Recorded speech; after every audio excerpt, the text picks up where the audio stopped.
आज मैं बताने वाला हूँ आपको ईसीएस के बारे में। बहुत सारे लोगों ने ईसीएस के बारे में सवाल किया है, तो ये वीडियो में कंप्लीट ईसीएस के बारे में हम इतना जानकारी दे देंगे कि इसके बाद आपको कोई दूसरा वीडियो देखने की ज़रूरत नहीं पड़ेगा। ठीक है, तो आप ध्यान से समझिए। ईसीएस का जो फुल फॉर्म होता है इलेक्ट्रॉनिक क्लियरिंग सर्विस। और यह जो है एनपीसीआई जो है उसके माध्यम से मैनेज किया जाता है। एनपीसीआई का जो फुल फॉर्म होता है national payment corporation of India. ECS का मेन जो इस्तेमाल है, यूज है, वो ये है कि बहुत सारे जो बल्क पेमेंट होते हैं, ठीक है, तो बल्क पेमेंट करने और उसको रिसीव करने के लिए जो है ईसीएस का इस्तेमाल किया जाता है।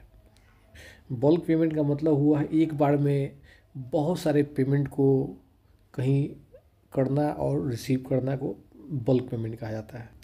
अगर हम इसका एग्जांपल लें तो उसमें सैलरी हो गया। कोई भी कंपनी में हज़ारों लोग काम कर सकते हैं, सैकड़ों लोग काम कर सकते हैं, तो एक साथ बहुत सारे लोगों को सैलरी देना होता है, तो एक ही बार में बल्क पेमेंट करना होता है। उसी तरह से पेंशन हो गया, एक बार में बहुत सारे लोग जो पेंशनधारी लोग हैं उनको पेमेंट करना होता है, तो इसी को बल्क पेमेंट कहा जाता है। समझे? इसी प्रकार से कोई लोन कंपनी है, बहुत सारे लोगों को लोन देता है, तो लोन रिसीव भी करना हो, तो एक साथ बहुत सारे कस्टमर लोन का ईएमआई पेमेंट करते हैं, तो इसको भी बल्क पेमेंट कहा जाता है। तो ये सब जितना कंट्रोल होता है, मैनेज होता है, किससे? ईसीएस के द्वारा होता है। ठीक है। इसके अलावा शेयर का जो डिविडेंड होता है, डिविडेंड भी मान लीजिए बहुत सारे लोग शेयर खरीदते हैं, तो एक कंपनी जो है एक बार में बहुत सारे लोगों को डिविडेंड पे करती है, तो वो कैसे होता है? ईसीएस के माध्यम से होता है। या फिर आपका यूटिलिटी बिल हो गया, ये सब जितना भी है सब ईसीएस के माध्यम से ऑटोमेट किया जाता है, ताकि मैनुअल इसमें इंटरवेंशन ना हो। जो ईसीएस का है प्रमुख फीचर क्या है, तो पहला है कि आपका ये पेमेंट हो या कलेक्शन हो, पेमेंट का कलेक्शन करना हो, रिसीव करना हो या कहीं भेजना हो, इसको ऑटोमेट करता है, ऑटोमेटिक प्रोसेस कर देता है। और इसमें जो है आपको मैनुअली आपको कुछ करने की ज़रूरत नहीं पड़ेगा।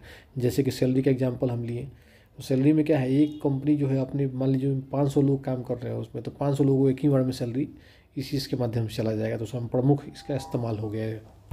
दूसरा फीचर है कि बहुत टाइम सेविंग होता है इसमें। अगर हमको 500 लोगों को पेमेंट करना है तो ईसीएस के माध्यम से ऑटोमेटिक कर दिए। अगर हम मैनुअली एक एक आदमी को हम पेमेंट करेंगे तो कितना समय लग जाए, तो टाइम भी आपका हो जाता है।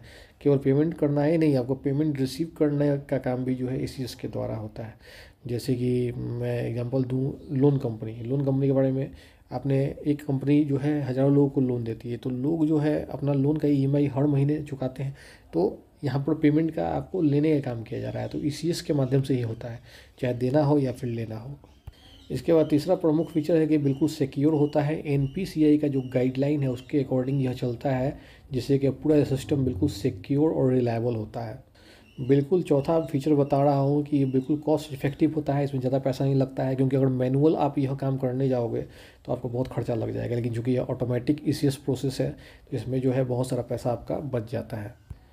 ईसीएस सिस्टम जो है, पांचवा मैं प्रमुख विशेषता बता रहा हूँ कि इसको जो है मल्टी लोकेशन पर यूज़ कर सकते हो, किसी भी लोकेशन पर आप इसको इस्तेमाल कर सकते हो ईसीएस सर्विस को।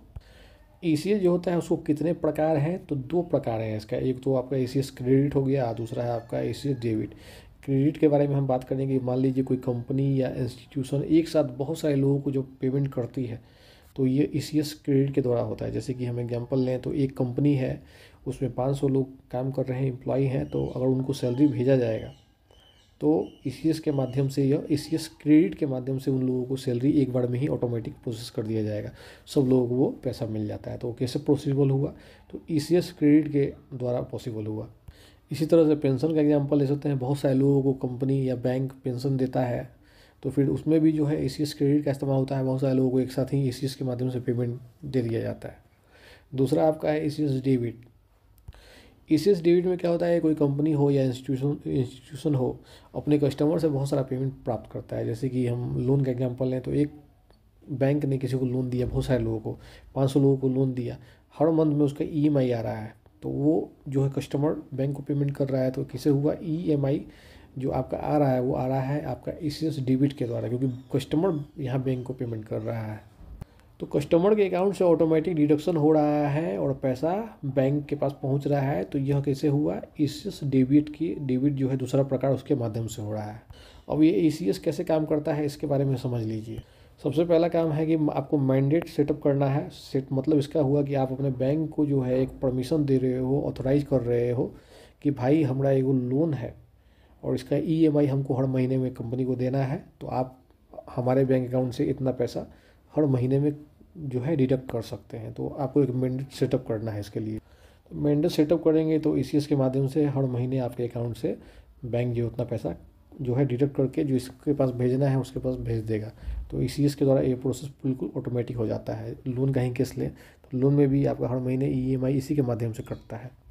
तो ट्रांजेक्शन प्रोसेसिंग उसके बाद होता है। तो आपका जो भी आपको कहीं पेमेंट करना हो या फिर कहीं से पेमेंट लेना हो तो ये ऑटोमेटिक प्रोसेस कैसे होता है, तो ईसीएस के माध्यम से ही ऑथराइज हो जाता है। ये जो ये पैसा पे कर रहा है और जो पैसा रिसीव कर रहा है, दोनों को जो है आपको कन्फर्मेशन मैसेज मिलेगा, जिससे कि दोनों को निश्चिंत हो जाएगा भाई हमारा जो यह ट्रांजेक्शन कंप्लीट हो चुका है।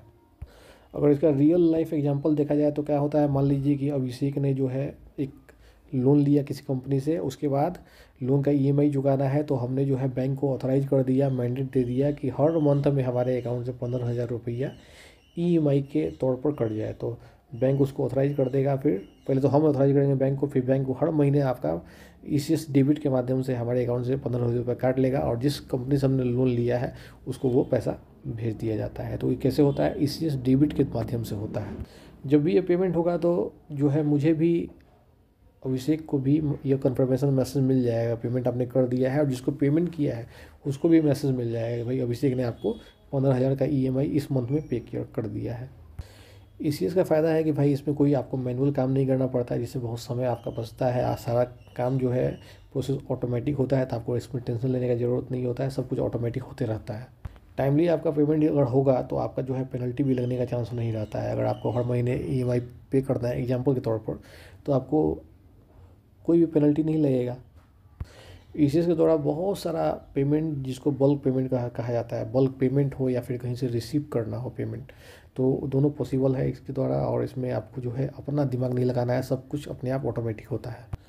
ईसीएस का बहुत सारा फ़ायदा है, तो एक समस्या भी है। अगर आपका मैंडेट अगर आपका रिजेक्ट हो जाता है तो उस कंडीशन में जो है आपको पेनल्टी भी लग सकता है।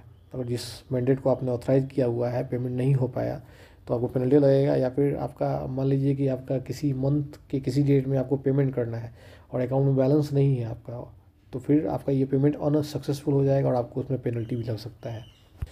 इससे रिलेटेड और कोनो क्वेश्चन होगा तो कमेंट कीजिएगा। जय हिंद।